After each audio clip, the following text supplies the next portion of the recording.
Hi friends, welcome to Kodiyal. இன்றைக்கி ஒரு mind blowing topic பற்றி தான் பார்க்க போகிறோம்.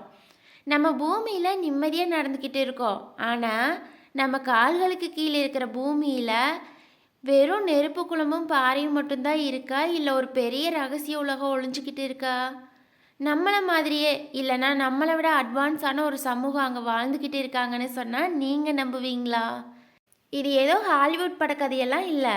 இதுக்கு ஒரு பேர் இருக்குது, ஹாலோ எர்த் தியரி, அதாவது உள்ளீடற்ற பூமி கோட்பாடு. சயின்ஸ் என்ன சொல்லுதுன்னா இது அத்தனையும் பொய்ன்னு சொல்லிட்டு நிராகரிக்குது. ஏன்னா பூமியோட மையத்தில் இரும்பு இருக்குது, அதுவும் சுமார் 6000 டிகிரி செல்சியஸ் வெப்பத்தில் இருக்குது. அதனால தான் நம்ம பூமிக்கு இவ்வளோ பெரிய ஈர்ப்பு விசை, அதாவது கிராவிட்டி கிடைக்குது. பூமி உள்ள காலியாக இருந்தால் ஈர்ப்பு விசை இவ்வளோ பலமாக இருக்க முடியாதுன்னு விஞ்ஞானிகள் சொல்கிறாங்க. முக்கியமாக நிலநடுக்கம் வரும்போது உருவாகிற செஸ்மிக் அலைகள் பூமிக்குள்ளே போய் திடமான பாறைகளையும் கொதிக்கும் திரவ பாறைகள், அதாவது மேக்மாவையும் தாண்டி தான் ட்ராவல் பண்ணுது. உள்ள பெரிய வெற்றிடம் இருந்தால் இந்த அலைகளின் பயணம் இப்படி இருக்கவே இருக்காதுன்னு சயின்ஸ் அடித்து சொல்லுது. ஆனால் இந்த தியரியை நம்புறவங்க என்ன சொல்கிறாங்க? இந்த தியரியை உருவாக்குனது நாங்கள் இல்லை, வரலாறு, அதாவது சம்பாலான்னு சொல்கிறாங்க. கிரேக்க புராணமாக இருக்கட்டும், ஜெர்மானிய கதைகளாக இருக்கட்டும், இல்லைன்னா ரொம்ப ஆச்சரியமாக நம்ம பௌத்த மதத்தோட புராணங்கள் கூட பூமிக்குள்ளே ஒரு ரகசிய உலகம் இருக்குன்னு பேசுகிறாங்க. இவங்க சொல்கிற அந்த ரகசிய உலகம்தான் சம்பாலா. சம்பாலா அப்படின்னா சும்மா ஏதோ ஒரு குகையெல்லாம் இல்லை. இது அமைதி, பேரறிவு, அதிநவீன டெக்னாலஜி கொண்ட மக்கள் வாழ்கிற ஒரு இடம்.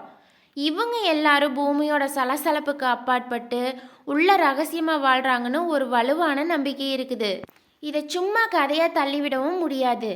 ஏன்னா 17ஆம் நூற்றாண்டில் வாழ்ந்த வால் நட்சத்திரத்தை கண்டுபிடிச்ச விஞ்ஞானி எட்மண்ட் ஹேலி கூட பூமிக்குள்ளே பல அடுக்குகள் இருக்குன்னு நம்பினார்.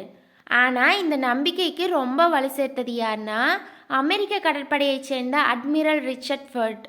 2ஆம் உலகப் போருக்கு பிறகு இவர் துருவ பகுதிக்கு போனார். அங்கே பனிப்பாறைக்கு நடுவில் ஒரு ரகசிய நுழைவாயில பார்த்ததாகவும், உள்ளே நுழைஞ்சதாகவும், அங்கே மனிதர்களை விட அட்வான்ஸான ஒரு சமூகத்தை சந்திச்சதாகவும் சொன்னார். வெளியே வந்த பிறகு இந்த ரகசியத்தை வெளியே சொல்ல அவர் பயங்கரமாக தடுக்கப்பட்டதாகவும் சொல்கிறாங்க. இதே மாதிரி ஆர்டிக் மற்றும் அண்டார்டிக் பகுதிகள் தான் பூமிக்குள்ளே நுழையிற ரகசிய வாசல்னு நிறைய பேர் நம்புகிறாங்க.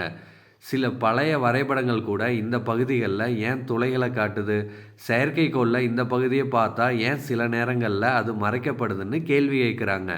உள்ளே இருக்கிற அந்த ரகசிய சமூகம் நம்ம பூமியை கண்காணிக்கிறதுக்காக யுஎஃப்ஓ, அதாவது அடையாளம் தெரியாத பறக்கும் பொருள் மூலயமா வெளியே வர்றாங்களான்னு விவாதங்கள் போயிட்டு இருக்குது. அவங்களுக்கு பேர் தான் அகார்த்தா. இந்த அகார்த்தா மக்கள் நம்மளை விட அறிவியல் தொழில்நுட்பத்தில் பல்லாயிரம் மடங்கு முன்னேறிட்டாங்க.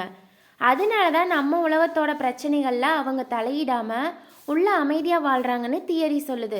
இப்போ உங்களோட கருத்து என்ன? நம்ம விஞ்ஞானிகள் சொல்கிற மாதிரி பூமிக்குள்ளே கொதிக்கும் லாவா மட்டும்தான் இருக்கா, இல்லைனா நீங்கள் விஞ்ஞானி அட்மிரல் பெர்ட் சொன்னதை நம்புறீங்களா? பூமிக்குள்ளே இன்னொரு ரகசியமான அட்வான்ஸ் சமூகம் வாழ்ந்துட்டு தான் இருக்கிறாங்களா? உங்களுடைய கருத்தை மறக்காமல் கமெண்டில் சொல்லுங்கள். இந்த மாதிரி வேறு மிஸ்ட்ரியான விஷயங்களை தெரிஞ்சுக்கணும்னா கொடியால் சேனலை சப்ஸ்கிரைப் பண்ணுங்கள்.